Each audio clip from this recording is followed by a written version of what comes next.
and good morning, everybody. Pleasure to have the opportunity to talk to this group this morning. COP has finished, as we've heard, but agriculture and climate change are intricately linked topics in many ways. And in this presentation this morning, I want to focus on how agriculture will be shaped by the need to reduce greenhouse gas emissions from the sector. So COP finished 2 days ago, but in many ways, really this is just the start.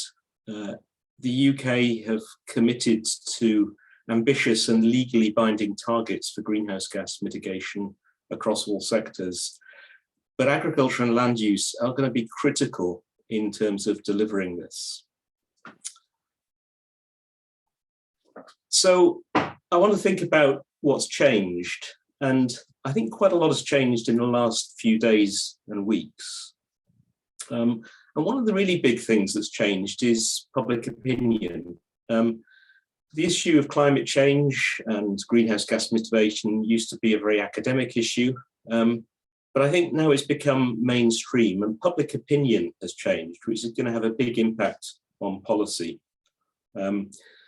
We have real engagement from the public in terms of interest in this issue now. And the next stage of this discussion is about delivery of greenhouse gas mitigation. And I must admit, I'd never thought I'd see a demonstration in Glasgow with a poster advertising signs for one of my lectures. So I don't know how many people have looked at the final communique from the COP26 meeting, and there were a lot of headlines about coal and fossil fuels. But underlying some of the text were more direct implications for agriculture and land use. So Article 37, for example, in the final communique, invites parties to consider further actions to reduce by 2030 non-carbon dioxide greenhouse gas emissions, including methane. But the other non-carbon dioxide greenhouse gas is, of course, nitrous oxide, and both nitrous oxide and methane are significant emissions from the agriculture and land use sector. Now, the UK has, as I say, committed to ambitious and legally binding targets for greenhouse gas reductions, and these are set out in government legislation. So we have individual carbon budgeting periods going ahead to 2050. And these have been set down, and emission targets have been set for each of these going forward. And this shows you the trajectory of these emission reductions that will occur between now and 2050, with emission reductions being planned into the carbon budgeting period for carbon budget 6 going up to 2040. So these are very drastic reductions in our emissions, and as I say, agriculture and land use are going to be very significant contributors to this. But this reduction, this trajectory in the reduction of emissions hides some of the implications of these changes. And one of the implications comes from the net zero targets itself. So net zero is the point at which greenhouse gas emissions are balanced by removals. And this is targeted at a country level, not at the individual enterprise level, farm level. And greenhouse gas removals will be an important part of this net zero target, because it used to be thought that we could get our way out of climate change just by mitigation, by reducing our greenhouse gas emissions. But we realize that that's now no longer the case.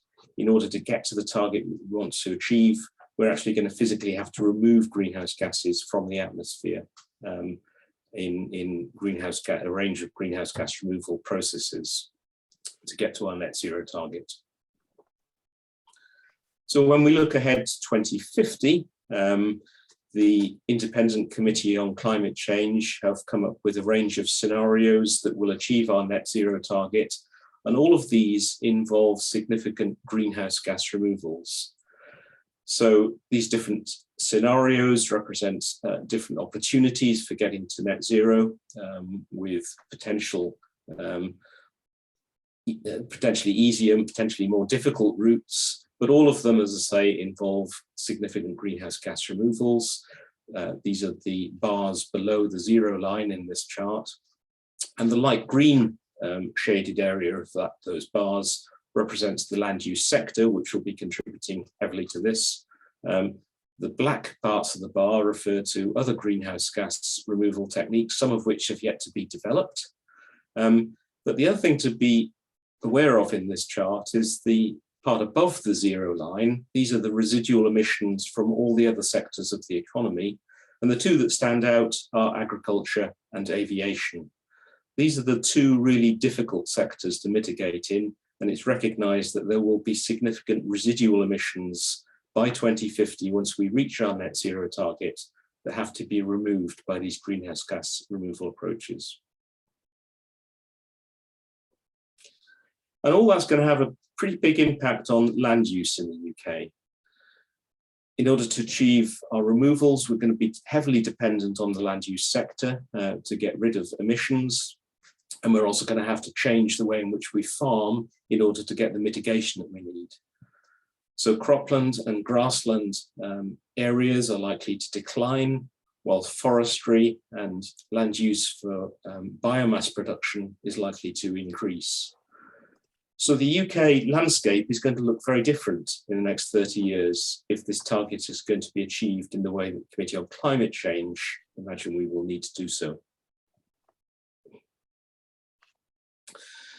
But in many ways, agriculture and land use are different to other sectors.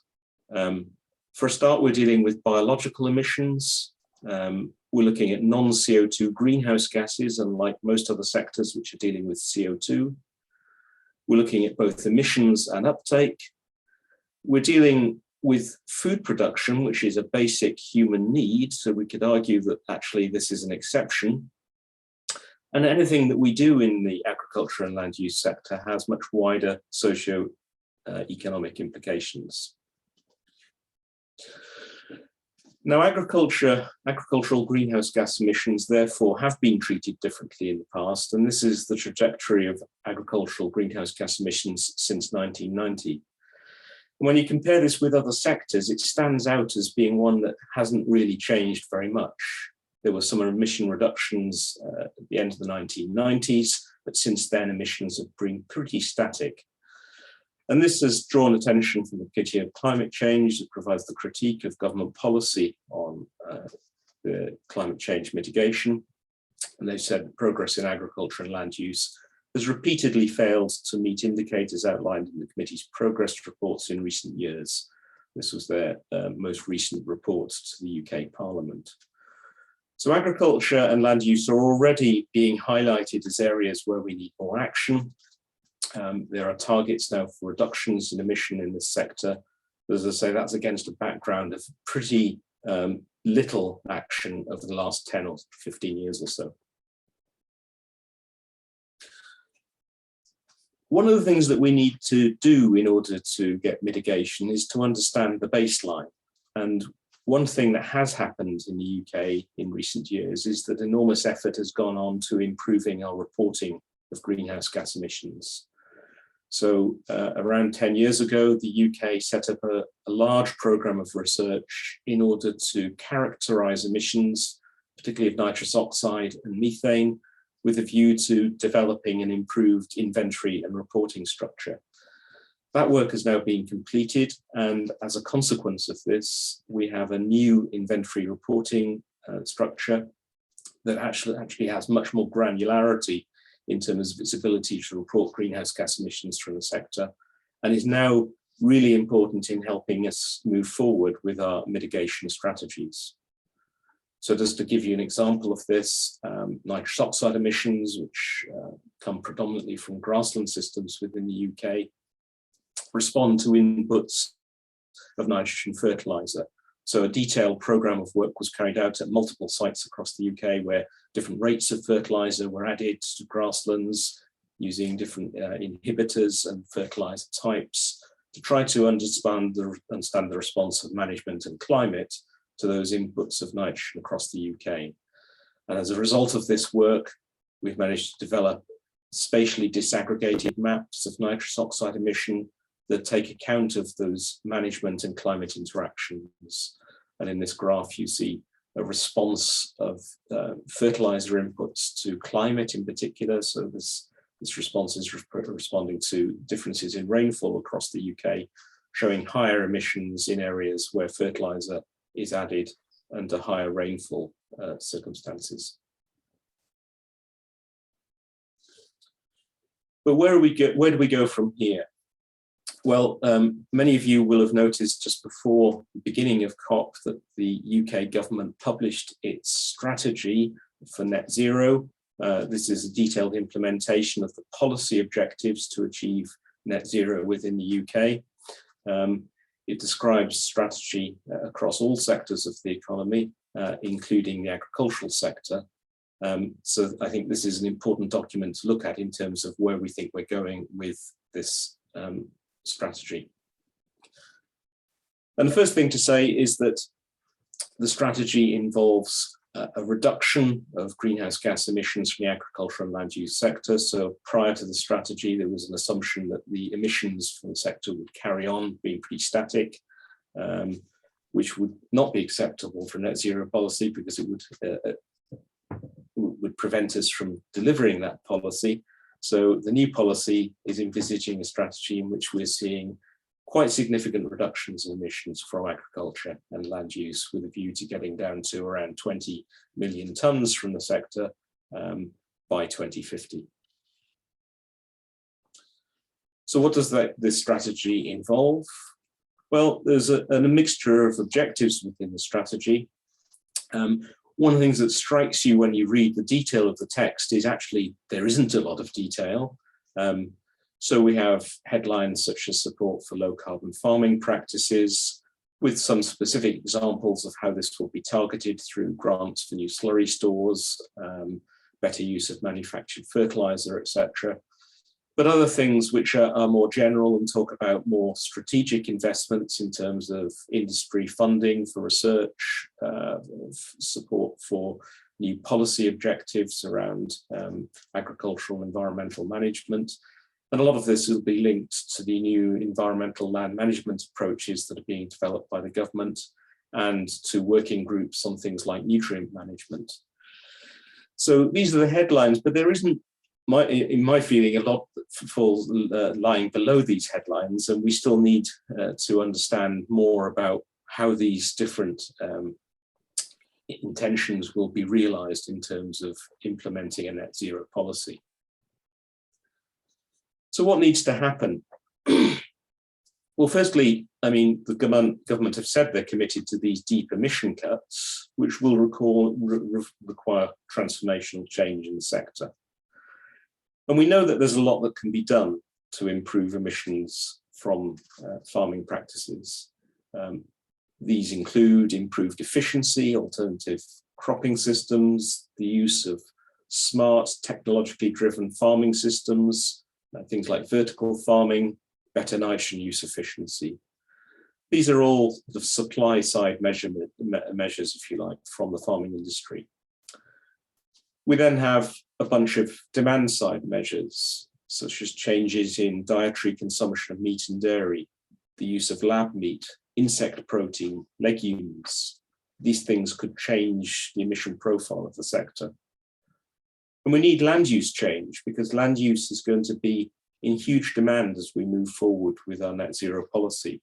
Land will be needed not only to provide food and fibre, but it'll be required for bioenergy, for construction purposes, and for biodiversity protection.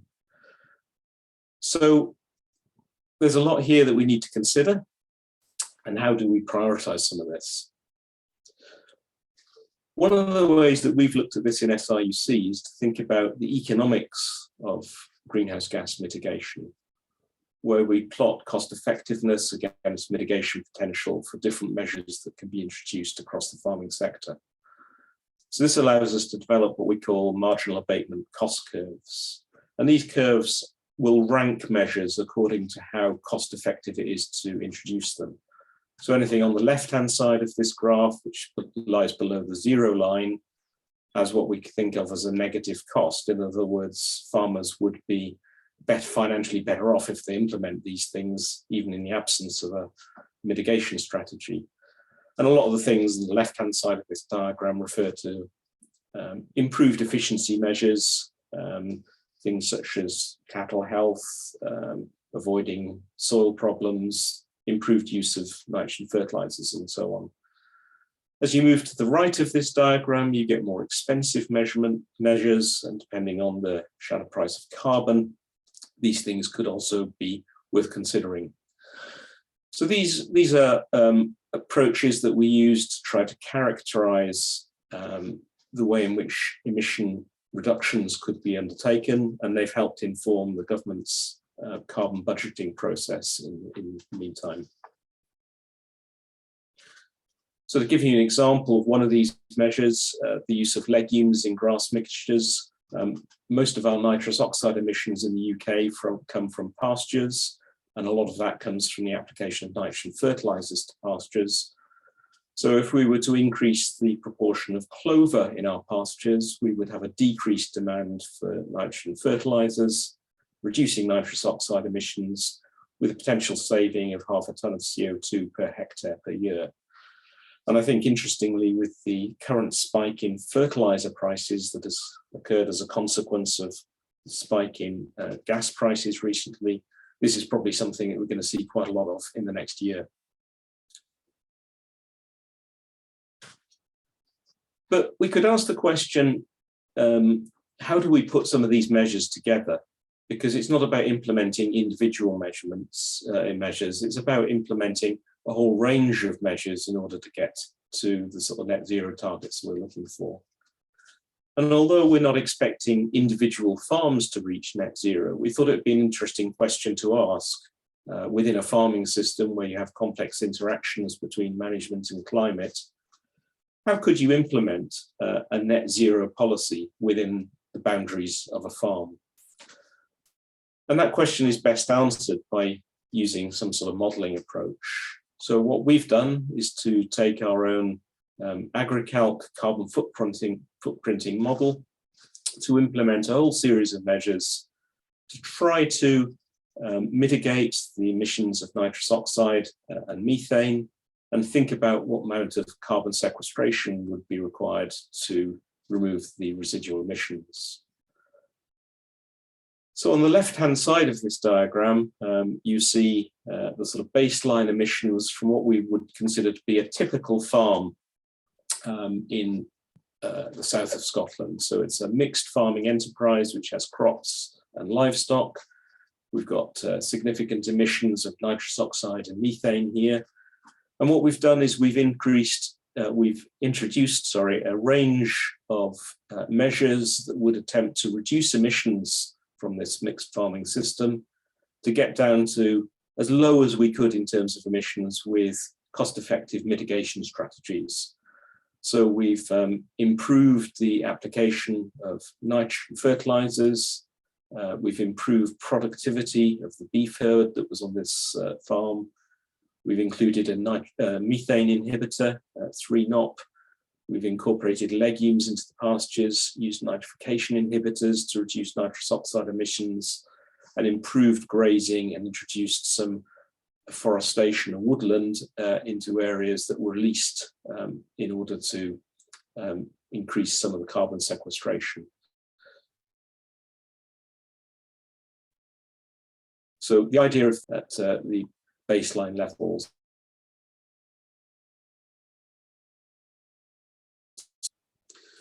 So once you've done all these mitigations that you can put woodlands onto, but the net emissions that you get with this bar 6, paddock grazing and afforestation, still don't get you to net zero.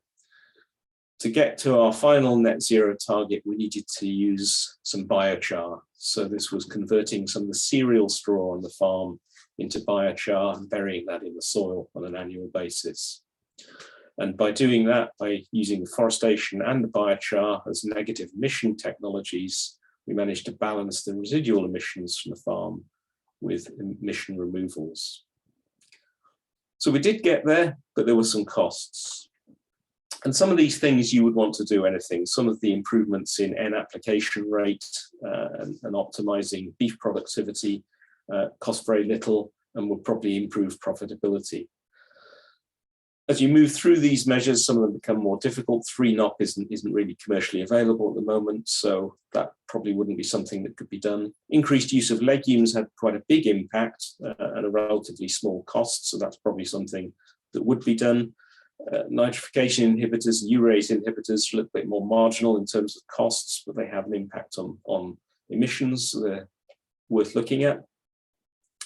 And then you have some of the more difficult things to do. The introduction of carbon sequestration through woodland creation could potentially take land out of production, and soil biochar production is potentially very costly and not something that would be commercially viable under current circumstances.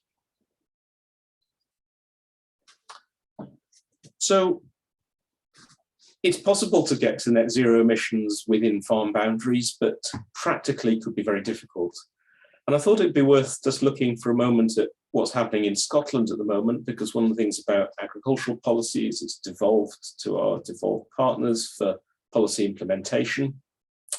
And like the rest of the UK, Scotland is committed to net zero greenhouse gas emissions across the whole economy. But in Scotland, we're planning to do this a little bit earlier, by 2045. And we have a range of measures that have been proposed as policies in order to help us achieve this. I think in some ways, these measures mirror what's just been published by the UK government in terms of they set out a broad strategy, but they don't provide great detail in terms of what's being proposed. So there's talk about improved efficiency, agricultural transformation programs, engagement with end users and so on.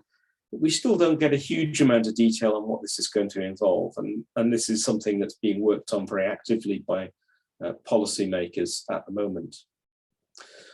But one thing is clear, and that is that there are going to have to be, in Scotland, like the rest of the UK, going to have to be quite significant greenhouse gas emission reductions from the agriculture sector. So we currently have about 7.5 million tonnes emissions from the sector in Scotland at the moment. The target by 2032 is to get that down to 5.1 million tonnes.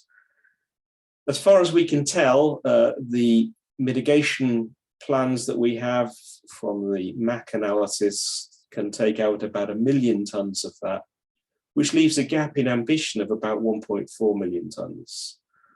So there are things that we can do to reduce emissions at the moment, but it's not enough. We need more mitigation measures in the strategy. So part of that extra is going to come from greenhouse gas removals, carbon sequestration, for example. And there are a whole bunch of things that we can do to get greenhouse gas removals through carbon sequestration. We can reduce carbon losses from the soil. We can also increase inputs.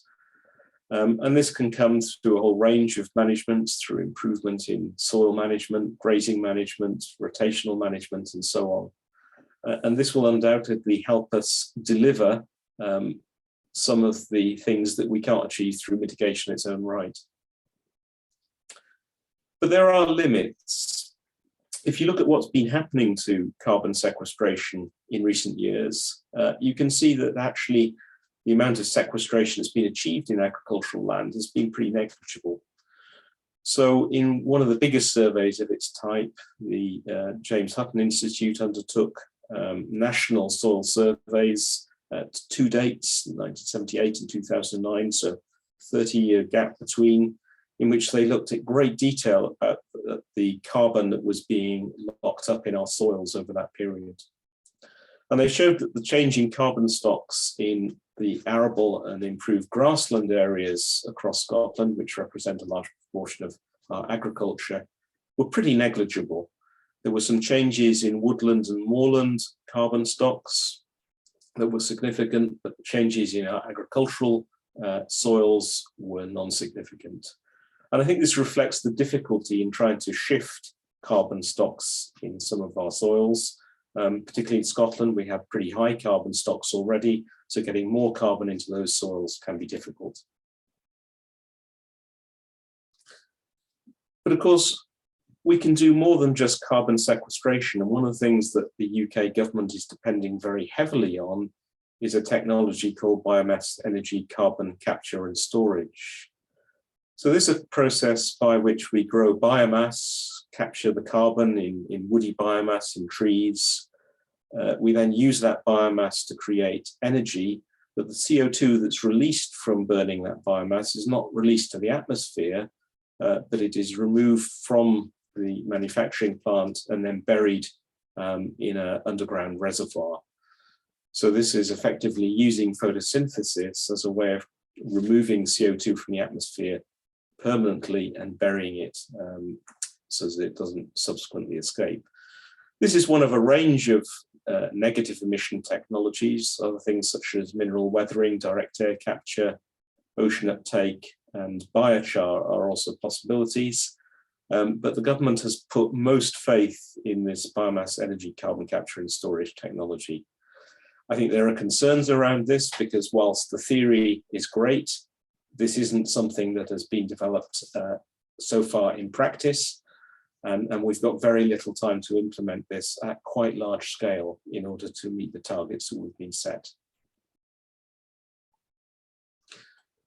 So that was a very sort of rapid canter, if you like, through some of the mitigation technologies and greenhouse gas removal options that we have available to us. I mean, I think the agenda is clear. We have the pathway to net zero emissions, which will require deep cuts in greenhouse gas emissions across all sectors.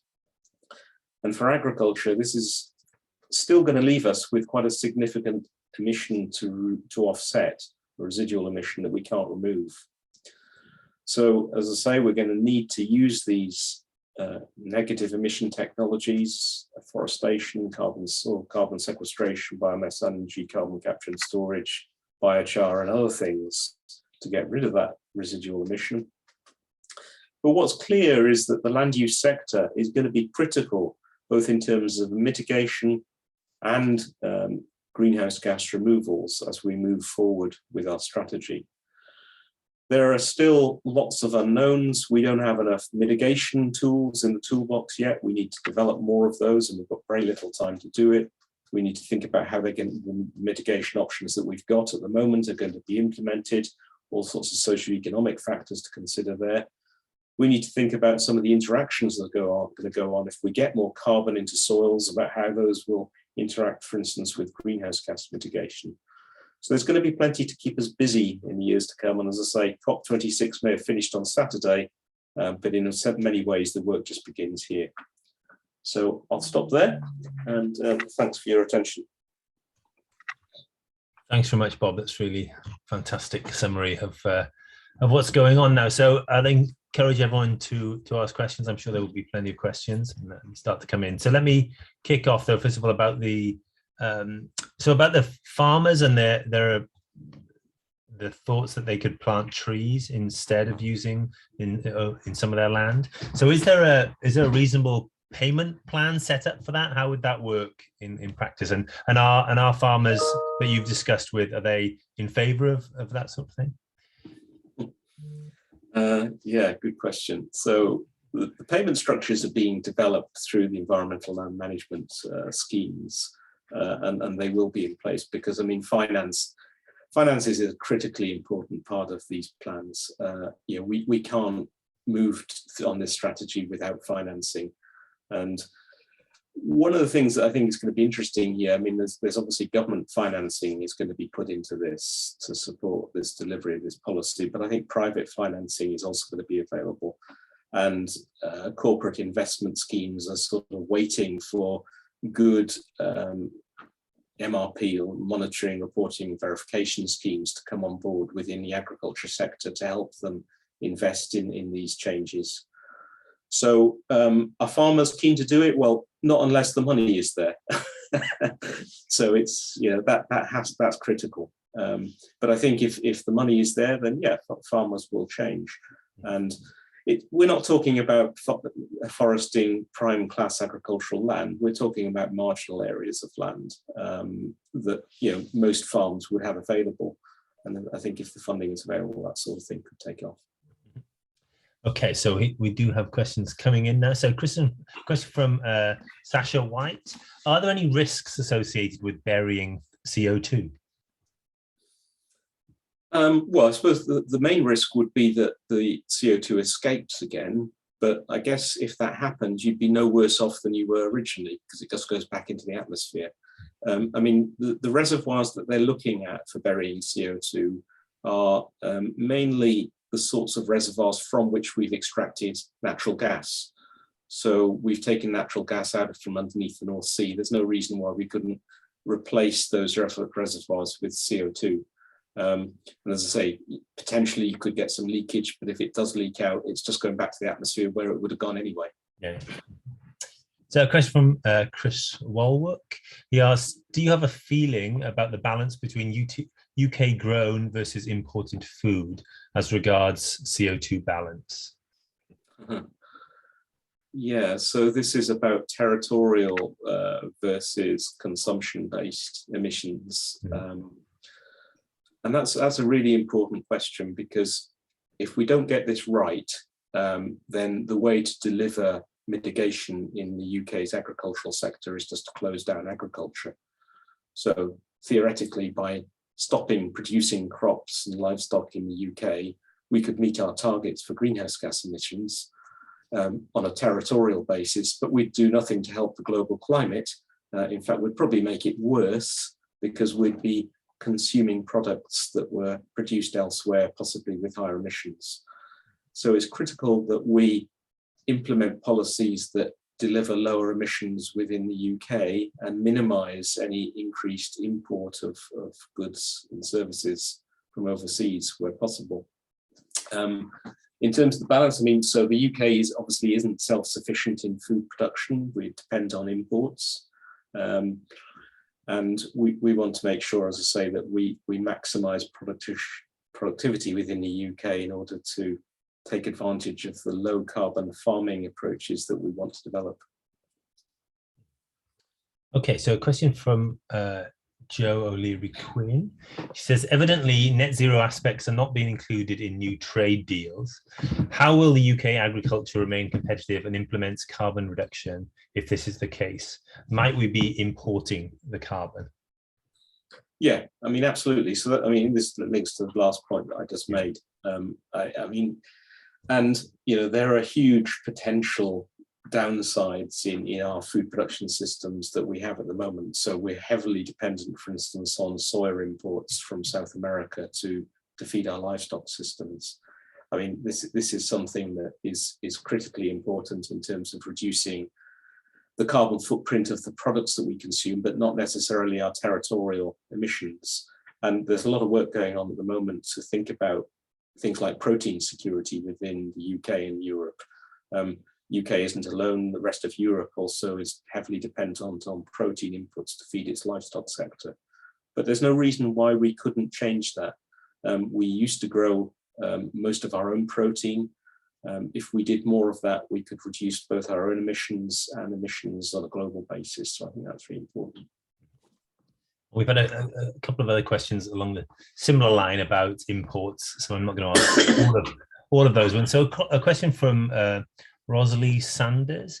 Bob, you mentioned that it's unlikely farms on an individual basis will ever achieve net zero. Why specifically do you think this? Is there not scope within some farming systems to achieve net zero on an individual basis? Yeah, I think there is an opportunity. So there are a couple of points I was trying to make here. Firstly, it's not a policy for farms to become net zero. So there's no policy requirement for that to happen. It's the policy is for national targets for net zero. And the other thing is that, you know, whatever we do in agriculture, we're always going to have emissions. You can mitigate, but there are always going to be some residual emissions. So the question is whether or not, those residual emissions need to be offset within the farm boundary or whether or not it's in the broader landscape. I think it's likely that very often it will be within the broader landscape, because large-scale afforestation that we're actually envisaging to occur across the UK in the next 30 years will be offsetting emissions in parts of the UK that we're not producing crops in. So in parts of Wales and Scotland, where we have large afforestation schemes, those afforestation schemes will be sucking out carbon to offset emissions that are occurring elsewhere in the UK. But I mean, there will be an opportunity for individual farms to get to net zero. And this may be something that they would want to market as a sort of, something that's highly desired within an individual farm boundary. So it's going to be more difficult for farms that have large livestock herds. It would be easier for the sort of arable farming sector to get to sort of net zero targets because they've got lower emissions in the first place. And things like a bit of woodland creation, extra soil carbon sequestration would be the ways of achieving that. Okay, question from Alan Horgan. He says, farmers and growers tend to work with sticks and carrots, especially with a latter focus. Any view on likely sticks on farmers with carbon emissions? Yeah, that's a greite question because I don't know the answer to that. I mean, and what we're going to see is a combination of sticks and carrots. UK wide, I mean, the government is not keen on sticks. They don't like regulating the farming industry where they don't have to. They much prefer voluntary schemes and subsidies. So, I mean, the big thing that's going to change will be the subsidy program that we've been in with the European Union is now obviously ending, and we're going to move our subsidies into environmental land management programs. And the government wants to use that program to deliver this low carbon farming environment. There is inevitably going to be more regulation. So I think regulation, for example, around ammonia emissions, which is something that's critically important to the air quality debate, is going to help with greenhouse gas emissions as well. There's probably going to be more regulation around nutrient management. We're waiting the outcome of the nutrient management group decisions on that. So there'll be some regulation, but I think my feeling is that the government would rather see persuasion and subsidies as a route to sort of encouraging behaviour change. So interesting question from Wendy Moore, and obviously you've been talking about farms, some with farmers, but is anything known about the potential impact that could be done by home gardeners and the role that they could play? So the kind of home horticultural industry, or people who just have an allotment or things like this. So is there a role that they could play within this challenge to get to net zero, do you think? Do you have any knowledge? Absolutely. Yeah. So I mean, for the home gardener, it's I mean, the principles are the same as for farming, really. I mean, I guess most home gardeners don't have livestock, so we're talking about crop and soil management here. I mean, and it's the same thing. It's efficient use of nutrients and trying to promote more lockup of carbon in the soils. So anything that we can do to get more carbon into our soils, the use of composts and avoiding peat use, for example, which is devastating in terms of climate change impact, will be valuable. But avoiding overuse of fertilizers is equally important, because the fertilizers, even in gardens, are a source of nitrous oxide. I think one of the problems here is that we don't really have a good idea or feel for what the numbers are, because gardens are so variable and nobody's really studied it. But every little bit helps.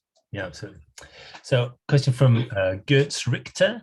Hi, Bob. Thanks for an interesting talk. In your analysis of pathways to net zero, your farm systems could change by converting land to forestry and finally use biochar made from straw. You don't consider perennial energy crops where you could win-win from carbon sequestration and production of biofuel. Have you got a comment on that? Yeah, hi Gertz. That's a good question, and you're right. We didn't consider biomass energy crops, but I think they're likely to be important.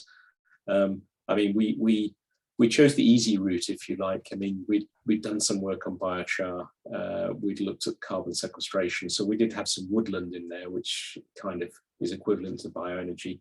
But in many circumstances, and I know there are projects being funded by BEIS at the moment that are looking at where we're going to plant these bioenergy crops, and that's going to be a big part of the way in which our landscape changes as we move forward.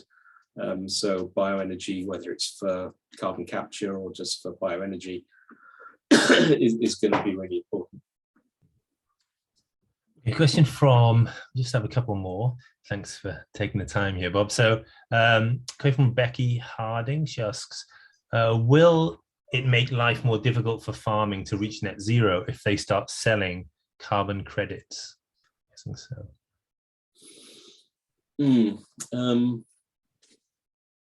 Potentially not. I mean, potentially by selling carbon credits, this will be a way of getting investment into the farming sector. So, you know, some of these slightly more expensive measures, the use of nitrification inhibitors, would be potentially helped by carbon credits, because if we get the right verification reporting schemes in place, we can use these management approaches to get investment into the sector and make previously sort of far too expensive options much more mainstream within the agricultural sector. So I think this is going to be an important route to achieving more mitigation. Another one from Rosalie Sanders. That's an interesting one. So do you think pricing food products based on emissions during their production or processing is a viable option for influencing consumer habits and also encouraging producers to change their management practices towards net zero? Yeah, I mean, that's an interesting one. It's potentially yes. You know, if we were to label products according to their carbon footprint, it could change consumer behavior. And you know, we've got to think about matching consumer and producer behavior. It's fraught with difficulties. I mean, it's this issue of, you know, how we balance imported food versus locally produced food, and whether or not by doing this footprinting we influence that balance, and whether or not, you know, consumers could deal with so many labels on their food. We've already got labels on nutrition. If we start then putting labels on carbon footprints and other things, environmental issues. I mean, how do you do the wider environmental footprinting? Because sometimes there's a contradiction between carbon footprinting and some other environmental issues. So lots of things to think about there, but potentially, yeah, I think it has a role to play. Okay, so I think we'll finish with this one. This is a broader question. So from Charlotte Keeley, she asked, do you think the environmental land management subsidies are currently enough of a motivation for farmers to improve their ecological footprints? No, I don't think so. And I think there's more work to do there. And one of the problems is that, as I say, the government really haven't identified in any detail what they expect the farmers to deliver through these programs. And I think we need much more thought about how mitigation techniques and measures will work together in order to achieve the sort of mitigation strategies they're looking for. You know, that example I pointed to in Scotland shows you that the existing measures we've got aren't sufficient to meet the targets. We need more tools in the toolbox.